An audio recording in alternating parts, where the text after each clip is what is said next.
오늘 저는 고린도전서 12장 4절에서 7절의 말씀을 가지고 시대의 은사라는 제목을 통하여 하나님의 말씀을 증거하고자 합니다. 사람들은 다양한 재능을 가지고 있습니다. 어떤 사람은 장사를 잘하는 사람이 있습니다. 식당에 밥을 먹으러 들어갔다가 식당의 직원이 몇 명인지 매출이 어느 정도인지 파악하고 그 식당의 문제점은 무엇인지 단번에 알아내는 사람도 있습니다. 그리고 사업수단이 좋아 남들이 생각하지 못하는 아이디어를 가지고 돈을 버는 사람도 있습니다. 어떤 사람은 노래에 재능을 가지고 있는 사람도 있습니다. 사람들에게 많은 인기를 끌고 자신만의 음색과 가창력으로 독특하고도 개성 있는 노래를 하기도 합니다. 또한 남을 잘 도와주는 사람도 있습니다. 자신이 기능공은 아니지만 공사장에서 기능공을 도와주는 재능을 가지고 있는 사람이 있습니다. 이런 사람을 공사장에서 데모도라고 합니다. 사람들이 가지고 있는 재능은 다 똑같은 것은 아닙니다. 재능이 없다 할 수 없을 정도로 누구든지 다 자기에게 재능을 갖고 있습니다. 그렇지만 사람들은 다른 사람의 재능을 부러워하기도 합니다. 이렇게 재능은 개인이 타고난 능력이나 노력에 의해 습득되는 것을 말합니다. 재능은 교육에 의해 새롭게 얻거나 발굴될 수도 있습니다. 그런데 은사는 하나님의 뜻을 이루기 위해 하나님이 주신 능력을 바로 은사라고 합니다. 은사도 재능과 같이 어떤 은사는 좋아 보이고 어떤 은사는 안 좋아 보이는 것처럼 말하는 사람도 있습니다. 교회에서 찬양하는 은사를 받아 하나님을 찬양하는 것은 좋아 보이고 교회의 식당에서 봉사하고 섬기는 일은 안 좋아 보인다고 하는 사람도 있습니다. 그런데 이러한 생각은 하나님께서 우리에게 주신 은사에 대해 잘못 생각하고 있기 때문입니다. 재능과 은사는 비슷한 것 같으면서도 다른 면이 있습니다. 예를 들어 내가 노래를 잘하고 타고난 가창력을 가지고 있어 개인적인 이익을 추구하는 데 쓴다고 하면 그것은 재능이 됩니다. 그런데 타고난 노래 실력을 통해 찬양으로 하나님께 영광을 돌린다고 하면 그것은 은사가 됩니다. 자신에게 사업에 재능이 있어 돈을 많이 벌어 부하게 되면 사업에 재능이 있습니다. 그런데 그 재능으로 교회를 세우고 가난한 사람을 돕게 된다면 그것은 은사가 됩니다. 그러므로 은사와 재능은 비슷한 것 같지만 그 목적이 다르다고 볼 수가 있습니다. 하나님께서는 각 성도에게 주신 은사를 통하여 교회를 세우고 하나님 나라를 확장하시기를 원합니다. 그렇다면 이 시대를 살아가는 성도들에게 하나님께서 주신 은사는 무엇이고 주님이 주신 은사를 어떻게 활용해야 하는지 더 자세히 말씀을 통해 나누고자 합니다. 첫째, 이 시대의 성도는 성령님께서 주신 은사를 사용하여 하나님께 영광을 돌려야 합니다. 은사란 영어로 기프트입니다. 기프트는 바로 선물을 뜻합니다. 은사는 선물입니다. 성경에 말하는 선물은 바로 하나님이 값없이 주시는 선물을 말합니다. 값없이 주시는 선물 중에는 그 하나로 바로 구원이 있습니다. 이 구원도 은사에 들어갑니다. 로마서 5장 15절에 그러나 이 은사는 그 범죄와 같지 아니하고 곧 한 사람의 범죄를 인하여 많은 사람이 죽었은즉 더욱 하나님의 은혜와 또한 한 사람 예수 그리스도의 은혜로 말미암아 선물은 많은 사람에게 넘쳤느니라. 바로 이 선물은 바로 구원을 말씀하시는 것입니다. 구원은 예수 그리스도를 믿음으로 받는 것입니다. 만약 인간의 행위로 받을 수 있다면 하나님께서 우리에게 주신 선물이 아닙니다. 성도는 그리스도를 믿는 믿음으로 구원받는 것입니다. 그럼 구원받은 증거는 무엇입니까? 하나님께 구원의 선물을 받은 사람은 변화가 일어납니다. 이것이 바로 구원의 증거입니다. 날 위하여 십자가 지신 주님 만나고 인생이 완전히 거듭나고 중생하는 것을 바로 이 구원의 증거라고 할 수가 있습니다. 에베소서 2장 8절에서 10절에 너희가 그 은혜에 의하여 믿음으로 말미암아 구원을 받았으니 이것은 너에게서 난 것이 아니요 하나님의 선물이라 행위에서 난 것이 아니니 이는 누구든지 자랑하지 못하게 하려 함이라. 우리는 그가 만드신 바라 그리스도 예수 안에서 선한 일을 위하여 지으심을 받은 자니 이 일은 하나님의 전에 예비하사 우리로 그 가운데서 행하게 하려 함이라. 거듭난 사람은 예수님 안에서 선을 행하는 것입니다. 그러나 선을 행하였기 때문에 구원을 받은 것이 아니라 구원받았기 때문에 주 안에서 선한 일을 하게 되는 것입니다. 디모데전서 3장 9절에 깨끗한 양심의 믿음의 비밀을 가진 자라 할지니, 하나님께서는 이렇게 깨끗한 양심의 믿음의 비밀을 가진 자를 쓰시겠다고 성경에 기록되어 있습니다. 이러한 것은 다 구원의 증거가 됩니다. 구원이 하나님의 선물이니 영생도 하나님께서 성도에게 주시는 은사가 되는 것입니다. 바로 선물이 되는 것입니다. 사도행전 2장 38절에 베드로가 이르되 너희가 회개하여 각각 예수 그리스도의 이름으로 세례를 받고 제사함을 받으라. 그리하면 성령의 선물을 받으리니. 성령은 하나님께서 주시는 선물입니다. 바로 은사입니다. 그래서 성령을 선물로 받으려면 하나님 앞에 철저히 회개해야 합니다. 성령을 받기 위해서는 그 성령 받을 그 그릇이 깨끗하게 청소가 되어 있어야 됩니다. 더럽고 흉악하고 죄가 껴있으면 성령님이 오시지 않는 것입니다. 회개하지 않으면 성령을 받을 수 없습니다. 회개하고 예수 그리스도의 십자가의 보혈로 정결하게 될 때 성령을 물 붓듯이 부어주시는 것입니다. 그래서 베드로가 하나님 앞에 회개하고 예수 그리스도의 이름으로 세례를 받으라고 말을 한 것입니다. 선포를 한 것입니다. 또한 예수 그리스도 우리 주님은 하나님께서 우리에게 주신 선물입니다. 자기 아들을 아끼지 아니하시고 우리 모든 사람을 위하여 내주신 이가 어찌 그 아들과 함께 모든 것을 우리에게 주시지 아니하겠느냐. 하나님께서 독생자 예수 그리스도를 아끼지 아니하시고 우리를 속량하시기 위해 십자가에 내어주셨습니다. 하나밖에 없는 독생자를 우리에게 선물로 주신 하나님께서 모든 좋은 것을 우리에게 주시지 않겠습니까? 그러므로 성도는 기도해야 합니다. 기도하면 구하는 것을 하나님께서 주시는 것입니다. 오늘 본문에 있는 고린도전서 12장에 보니 신령한 은사에 대해 말하고 있습니다. 4절과 6절에 은사는 여러 가지나 성령은 같고 지금은 여러 가지나 주는 같으며 또 사역은 여러 가지나 모든 것을 모든 사람 가운데 이루시는 하나님은 같으니 성령은 같고 주는 같으며 하나님은 같으니.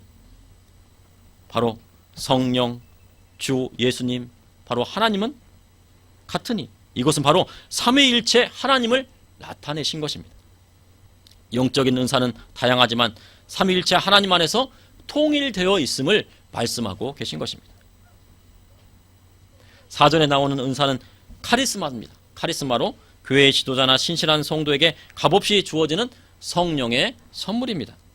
그러므로 은사가 여러 가지라고 해서 지체인 성도가 나뉘는 것은 안 됩니다. 하나가 되어야 됩니다. 우리는 그리스도 안에서 한 지체요 한 몸입니다. 그래서 형제 자매를 형제님 자매님라고도 하지만 어떤 교회에서는 지체님 지체야 뭐 이렇게 얘기를 합니다. 그것도 형제 자매라는 이야기입니다. 한 지체이기 때문에 그리스도 안에서 한 몸이라는 뜻입니다. 로마서 12장 6절에서 13절까지 보면은 은사에 대해서 예언의 은사, 섬김의 은사, 가르침, 위로의 은사, 구제의 은사, 다스림의 은사, 긍휼 7가지의 은사가 로마서 12장에 나와 있습니다. 또 그리고 고린도서 12장에는 지혜의 말씀, 지식의 말씀, 믿음, 병고침, 능력, 행함, 예언, 영들, 분별함, 방언, 말함, 방언, 통역, 사도, 교사, 서로 돕는 것, 다스리는 것 이렇게 13가지 은사가 나와 있습니다. 또 에베소서 4장 11절에는 사도, 선지자, 복음 전하는 자, 목사, 교사 5가지의 은사가 나와 있습니다. 사도도 은사고 선지자도 은사고 복음 전하는 자도 은사고 목사님도 은사고 교사도 은사인 것입니다. 고린도서 12장과 로마서 12장, 에베소서 4장에 중복되는 은사를 하나로 세어 모두 합하면 20가지의 은사로 말할 수가 있습니다. 그래서 어떤 은사는 좋고 어떤 은사는 나쁘다고 할 수가 없습니다. 그래서 어떤 직분은 좋고 어떤 직분은 나쁘다고 교회에서 할 수가 없는 것입니다. 그래서 그리스도 안에서는 모두 같은 한 지체고 한 형제인 것입니다. 모든 은사는 삼위일체신 하나님으로부터 말미암은 것입니다. 특별히 이 시대는 가르치는 은사가 필요한 시대입니다. 또한 하나님의 말씀을 바르게 가르칠 성경 교사가 부족합니다. 그런데 우리나라에도 보면 성경교사가 아주 많습니다. 그런데 바르게 가르칠 성경교사가 많이 부족한 시대라고 보여집니다. 설교자가 성도들이 좋아하는 설교는 많이 하고 설교를 성도들이 싫어하는 부분은 설교하지 않는 것이 이 시대의 풍조이고 이 시대의 모습입니다. 하나님의 말씀을 믿음으로 받아들이지 않고 사람의 눈으로 마음대로 해석하는 경우도 보게 됩니다. 출애굽기에 이스라엘 자손이 홍해를 건넌 기적을 알고 계실 것입니다. 출애굽기 14장 16절에 지팡이 들고 손을 바다 위로 내밀어 그것이 갈라지게 하라. 이스라엘 자손이 바다 가운데서 마른 땅을 행하리라. 21절에 모세가 바다 위로 손을 내밀매 여호와께서 큰 동품이 밤새도록 바닷물을 물러나게 하시니 물이 갈라져 바다가 마른 땅이 된지라. 이것은 하나님께서 바닷물을 물러가게 하셔서 갈라지게 하셔서 물벽을 만든 겁니다. 이렇게 물벽을 만든 겁니다. 만드신 것입니다. 그리고 이스라엘 자손이 젖은 땅을 걸은 것이 아니고 마른 땅을 걸었다고 성경에는 기록되어 있고 하나님께서 말씀하셨습니다. 그러나 어떤 신학자는 이스라엘 자손이 얕은 갈대밭을 지났다고 말합니다. 아마도 얕은 갈대밭을 지났기 때문에 과학적으로 그렇게 증명이 될 것이라고 얘기합니다. 성경을 왜곡합니다. 그리고 이러한 신학자에게 배운 사람이 목회자로 세워집니다. 그러니 이 성경을 믿지 않는 사람이 주의 종으로 세워진다면 어떻게 되겠습니까? 성경을 인간의 머리로 해석하여 받아들이려 하니 하나님의 기적을 인정하지 못하는 것입니다. 한계가 있는 과학으로, 과학이 모든 것을 다 증명합니까? 과학에도 한계가 있습니다. 한계가 있는 과학으로 성경을 성별하라 하니 오류가 생깁니다. 진화론자들은 사람들의 조상이 원숭이에서 비롯되었다고 말을 합니다. 그런데 유전과학이 발전하면서 그것이 완전한 거짓임이 밝혀졌습니다. 사람과 원숭이를 아무리 결합하려고 해도 그것은 불가능한 것이 판명됐습니다. 왜 그러냐면 종과 종이 완전히 다르기 때문에 그랬습니다. 그런데 믿음이 있다 하면서 진화론을 믿고 있습니다. 이것은 교육의 문제인 것입니다. 그래서 가르치는 은사가 필요한 것입니다. 가르치더라도 제대로 가르쳐야 합니다. 유대인은 어머니가 유대인이면 그 자녀도 유대인이 됩니다. 유대인 어머니와 그리고 독일 사람이 결혼해도 그 자녀들은 유대인이 됩니다. 그 이유는 뭐냐면 디모데후서 3장 15절에 있습니다. 또 어려서부터 성경을 알아나니 성경은 능히 너로 하여금 그리스도 예수 안에 있는 믿음으로 말미암아 구원에 이르는 지혜가 있게 하느니라. 이 말씀은 디모데후서는 바로 사도 바울이 옥중에서 디모데에게 보낸 서신서입니다. 디모데가 어려서 배운 성경은 어머니 유니게와 외할머니 로이스를 통해 배운 구약 성경입니다.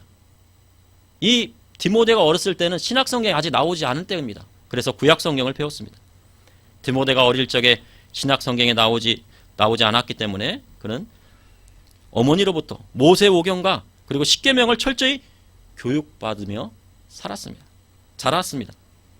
그런데 디모데의 아버지는 유대인이 아닙니다. 헬라인이지만 어머니 유니게가 유대인이기 때문에 그는 유대인입니다. 그래서 사도 바울은 이 디모데를 할례받지 않았기 때문에 할례를 시킵니다. 복음을 전하기 위해서요. 받지 않아도 됨에도 불구하고 복음을 전하기 위해서 이 디모데를 할례를 시킵니다. 바로 이 디모데는 그 어머니로부터 하나님의 말씀을 철저히 배운 것입니다. 그러면 그 어머니는 누구한테 배웠습니까? 외할머니인 로이스에게 배웠습니다. 외할머니인 로이스에게 배우고 이 디모데는 어머니인 유니게에 배우고 하나님께서 자녀를 양육하고 가르치는 은사를 바로 어머니에게 주셨습니다. 어머니의 인내는 아버지의 인내보다 더 강합니다. 아버지는 아이들이 잘못하면 화가 나면 크게 혼냅니다. 그런데 어머니는 인내를 가지고 타이르고 또 그가 잘못돼 잘 성장할 수 있도록 이끌어줍니다. 그래서 자녀를 인내를 가지고 바르게 양육하는 것입니다. 아브라함 링컨은 훌륭한 지도자이기도 했지만 아주 정직한 사람으로 알려졌습니다. 하나님 앞에 그는 정직했습니다.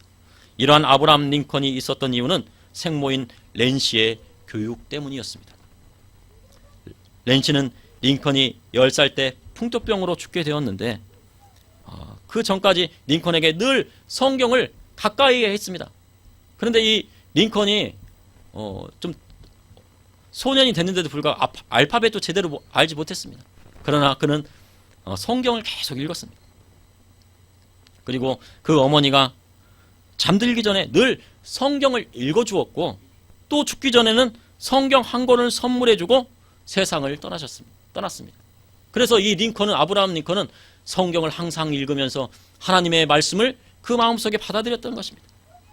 새 어머니인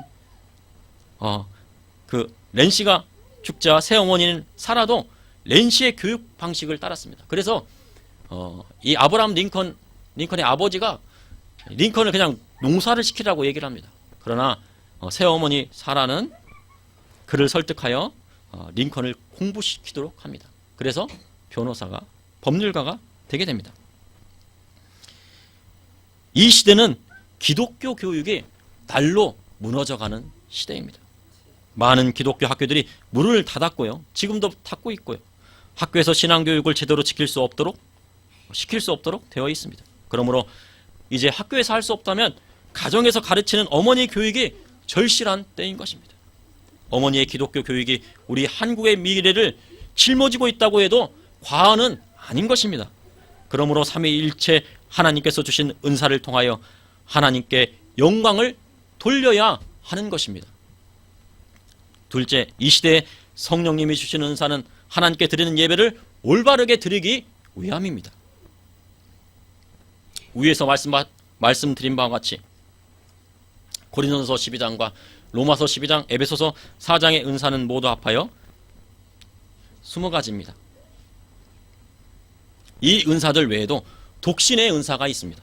마태복음 19장 11절에서 12절에 예수께서 이르시되 사람마다 이 말을 받지 못하고 오직 타고난 자라야 할지니 어머니 태로부터 된 고자도 있고 사람이 만든 고자도 있고 천국을 위하여 스스로 된 고자도 있도다. 이 말을 받을 만한 자가 받을지어다. 우리 주님께서 천국을 위하여 결혼하지 않은 사람이 있다고 말씀하셨습니다. 그런데 사도 바울은요, 고린도전서 7장에 장가가도 죄짓는 것 아니고 처녀가 시집가도 죄짓는 것이 아니라고 하면서 사도 바울의 생각에는 임박한 환난으로 말미암아 처녀가 그냥 혼자 사는 것도 잘한 일이라고 말을 하고 있습니다. 결혼을 안 하고 하는 것은 당사자의 마음입니다. 하고 안 하고는 당사자의 마음입니다. 결혼을 안 해도 주를 위하여 한 것이면 더 잘했다 칭찬을 해주어야 하는 것입니다. 또한 자발적인 청빈의 은사도 있습니다. 그리고 순교의 은사도 있습니다. 베드로전서 4장 9절에서 10절에 서로 대접하기를 원망 없이 하고 각각 은사를 받은 대로 하나님의 여러 가지 은혜를 받은 선한 청지기 같이 서로 봉사하라. 대접하고 섬기는 은사가 있는 성도도 있습니다. 그래서 항상 남에게 베풀어주고 그리고 남에게 대접해주는 그런 은사도 있는 것입니다. 은사의 목적은 그리스도의 몸된 교회를 세우기 위함입니다. 그래서 어떤 은사를 무시한다거나 부정해서는 안 되는 것입니다. 고린도서 12장 7절에 각 사람에게 성령을 나타내심은 유익하게 하려 함이라. 성령의 은사는 성도를 유익하게 하고 교회를 유익하게 하기 위함입니다. 그러므로 그리스도 안에서 은사를 받은 모든 지체가 하나 되어 그리스도의 몸된 교회를 세워 나가는 것입니다. 지금은 하나님 앞에 예배로 나아가기를 힘써야 할 때입니다. 왜냐하면 예배 드리기가 어려운 때이기 때문입니다. 그러나 상황이 여의치 않습니다. 그러므로 성도들이 성령 안에서 한마음 한뜻이 되어야 합니다. 모든 지체들이 같이 나아가야 합니다. 북녘땅의 지하교회 성도들은 하나님 앞에 예배하기 위해 모임 장소를 정하면 정한 시간에 모인다고 합니다. 모든 성도들이 한뜻이 되지 않으면 예배하기가 정말 어렵습니다. 자칫 예배드리다가 보위부에 발각되면 지도새도 모르게 끌려간다는 탈북자들의 증언이 있습니다. 현재 우리가 드리는 예배는 앞으로 올 환난은 준비하는 훈련과도 같습니다. 민방위 훈련을 하는 것은 재난 상황을 대비하기 위한 훈련입니다. 재난이 일어날 때 매달 훈련한 것은 아예 하지 않은 것과 아주 큰 차이가 있습니다. 훈련하면 정말 그 재난이 상황이 오게 되면 바로 몸이 움직이는 것입니다. 예비군 훈련도 마찬가지입니다. 훈련에 가서 통해서 총이라도 한번 쏘아봐야지 실전에서 당황하지 않습니다. 훈련하지 않고 총을 쏘아보지 않으면 당황하는 것입니다. 미국의 그 군 사령관이 그렇게 얘기를 했습니다. 군인은 총을 쏴봐야지 실전 경험을 얻는다고 합니다. 쏘지 않고 그냥 컴퓨터로 작동해가지고 그 시뮬레이션으로 전쟁을 하게 되면 실전 경험이 없기 때문에 막상 군인들이 가게 되면요, 그 부하들을 잃게 됩니다. 그 군인들이 죽게 되는 것입니다. 총을 쏴봤어야지 적과 싸우지요. 마찬가지입니다. 카타콤은 로마의 핍박이 났을 때 초기 기독교인들이 피난했던 곳이고 예배의 장소였습니다. 로마 제국의 박해를 피해 예배 드릴 때 성도들이 한마음 한뜻이 되어서 움직였습니다. 그래야 핍박 속에서도 예배 드릴 수 있는 것입니다. 그러니 특별히 예배 시간을 지켜야 합니다. 이는 목회자와의 약속이 아닙니다. 이것은 하나님과의 약속입니다. 교회의 정한 시간에 나와 예배해야 합니다. 늦게 오거나 하면 하나님을 예배할 자세가 갖추어지지 않은 것입니다. 아무리 방언을 유창하게 해도 예배 시간에 늦는 것은 은사받은 성도의 자세가 아닙니다. 이와 같이 환난 때가 오고 큰 핍박이 왔을 때 성도가 하나 되지 않으면 교회는 순식간에 무너질 수도 있는 것입니다. 중국에서는 정부가 인정하는 삼자교회가 큰 핍박을 받고 있다고 합니다. 교회의 십자가와 건물을 중장비로 부셔버리고 가정교회까지 그 핍박이 오고 있다고 합니다. 그리고 중국의 소수민족에 대한 인권이 유린되고 있다고 하는 뉴스를 며칠 전에 보았습니다. 너무나도 비참했습니다. 그래서 중국의 가정교회나 북한의 지하교회는 성도의 다른 출입자가 교회에 들어올 수 없습니다. 내용을 알지 못하는 사람이 들어오면 가정교회와 지하교회는 무너지고 마는 것입니다. 카타콤이나 북한 지하교회는 이런 부분에서 철저히 지켰던 것입니다. 앞으로의 교회는 점점 가족 공동체나 믿음의 정도나 신앙의 정도가 파악된 성도만 함께 예배하는 시대가 올 수도 있습니다. 그러니 지금부터 훈련해야 합니다. 그래야 성도의 신앙을 지킬 수 있는 것입니다. 북한 지하교회 성도들이 찬양과 기도는 소리 높여 부르거나 또 그리고 기도도 부르짖는 기도가 아닙니다. 크게 방언으로 기도하고 찬양을 내었다가는 당장 끌려갑니다. 그리고 곳곳에 도청장치를 심어놓았다고 합니다. 그래서 찬양 소리가 나면 신고가 들어가고 바로 붙들려 갑니다. 그러니 이러한 시대가 오면 믿음의 은사가 꼭 필요합니다. 성경도 온전한 것을 가지고 있을 수 없으니 쪽복음입니다. 이 성경을 낱장으로 다 찢어가지고 조금씩 말아서 갖고 다닙니다. 그리고 아예 외워버리기도 한다고 합니다. 그리고 부르짖는 기도를 못하고 소리 높여 찬양하지 못하니 작은 소리로 기도하고 작은 소리로 찬양합니다. 만약 이러한 시대가 온다면 하나님을 만나고 주님을 믿고 따르는 굳센 믿음의 은사가 필요한 것입니다. 그러므로 성도는 그 시대의 어떤 상황 속에서도 하나님 앞에 신령과 진정으로 예배드릴 수 있는 바로 시대의 은사, 바로 성령의 은사를 간구해야 되는 것입니다. 셋째, 성령님이 주시는 예언의 은사를 통해 교회의 덕을 세우는 것입니다. 성령의 은사 중에서 방언의 은사는 하나님과의 영적인 교통을 깊게 하고 개인의 신앙을 향상시킵니다.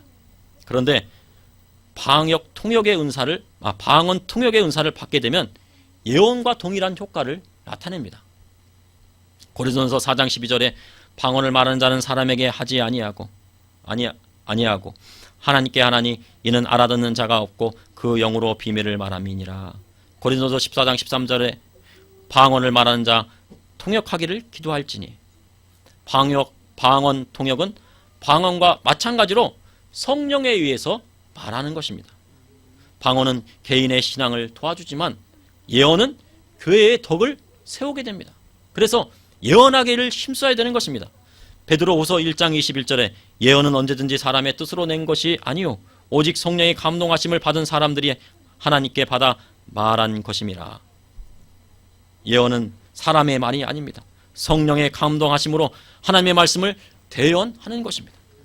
고린도전서 14장 3절에 그러나 예언한 자는 사람에게 말하여 덕을 세우며 권면하며 위로하는 것이요 예언하는 자는 둘이나 셋이 말하고 다른 이들은 분별할 것이요.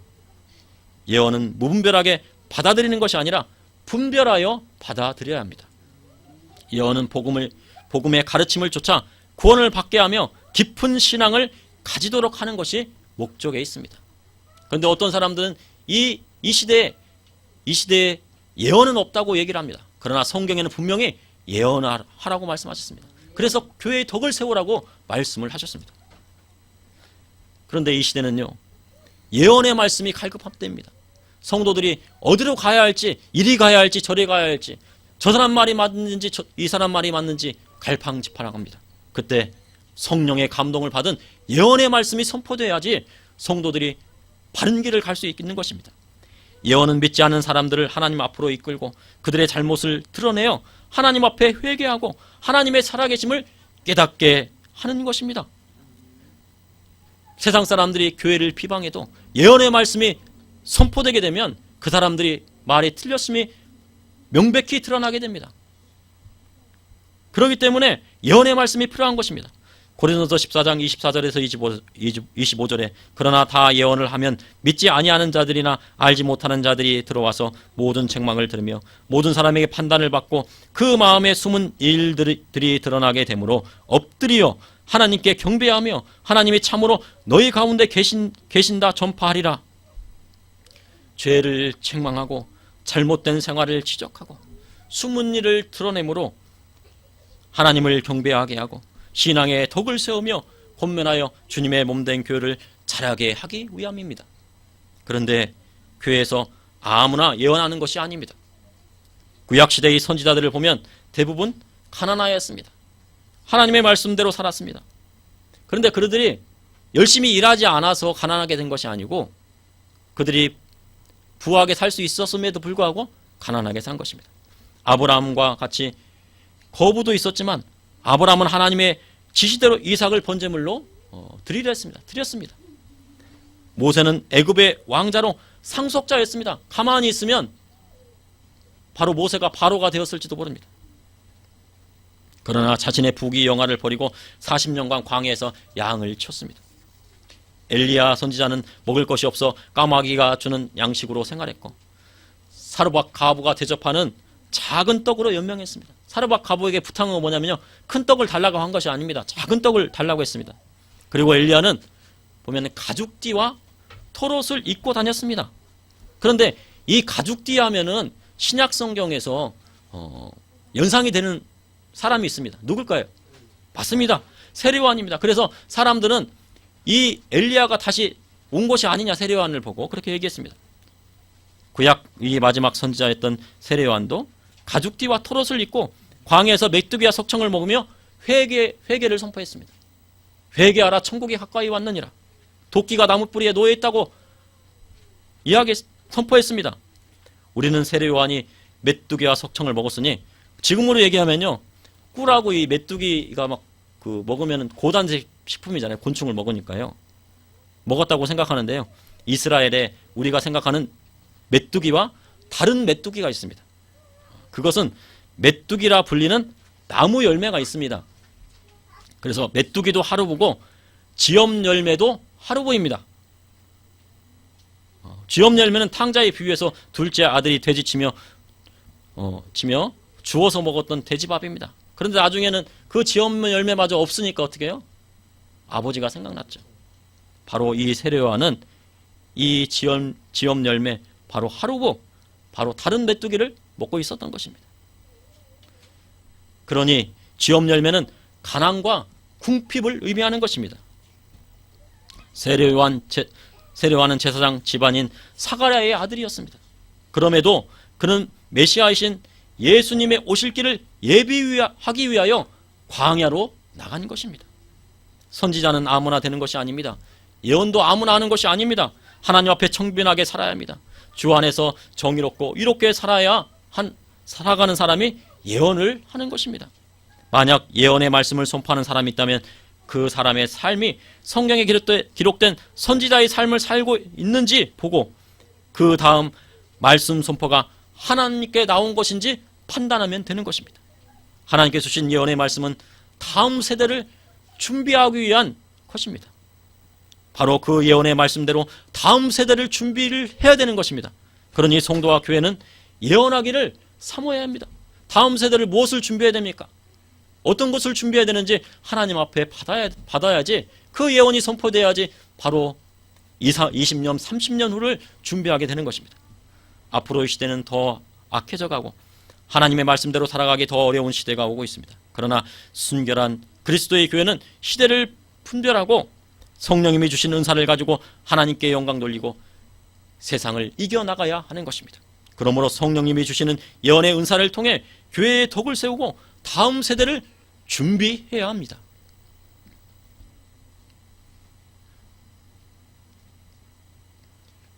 성도는 하나님께서 주신 은사를 갈고 닦고 활용해야 합니다. 은사를 사용하여 주님의 몸된 교회를 세우고 하나님 나라를 확장해 나아가야 합니다.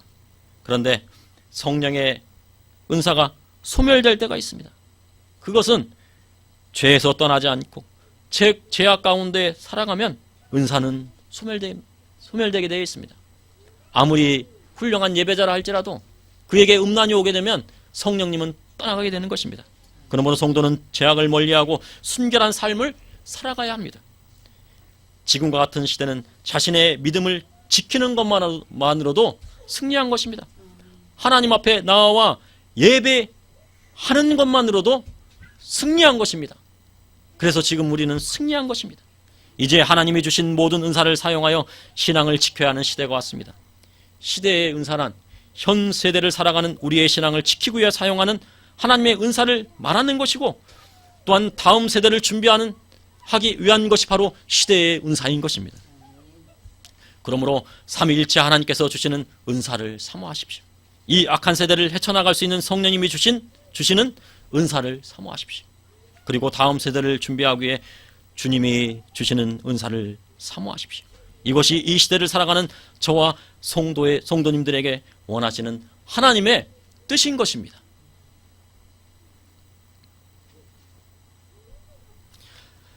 주님, 오늘도 감사합니다. 이렇게 하나님 앞에 나와 예배할 수 있도록 인도하여 주시고 하나님의 은총으로 베풀어 주심을 인도하여 주심을 감사합니다. 하나님, 우리의 예배를 받아주시고 주님, 오늘 말씀을 통하여서 우리 또한 하나님의 그 은사를 사모하게 하여 주시고 하나님 나라와 하나님의 나라의 확장을 위하여 사용되게 하여 주시고 주님, 이 시대에 필요한 은사를 받게 하여 주시고 우리가 더욱더 믿음의 은사, 또한 기도의 은사, 또한 그리고 하나님 앞에 예배하기를 더욱더 힘쓸 수 있도록 인도하여 주시옵소서. 아버지 하나님, 또한 붙들어 주시고 인도하여 주시고 성도들 각자 신앙을 잃지 아니하고 또한 믿음을 가지고 주님 오실 때까지 그 믿음을 지킬 수 있도록 주님께서 인도하여 주시옵소서. 예수님의 이름으로 기도합나이다.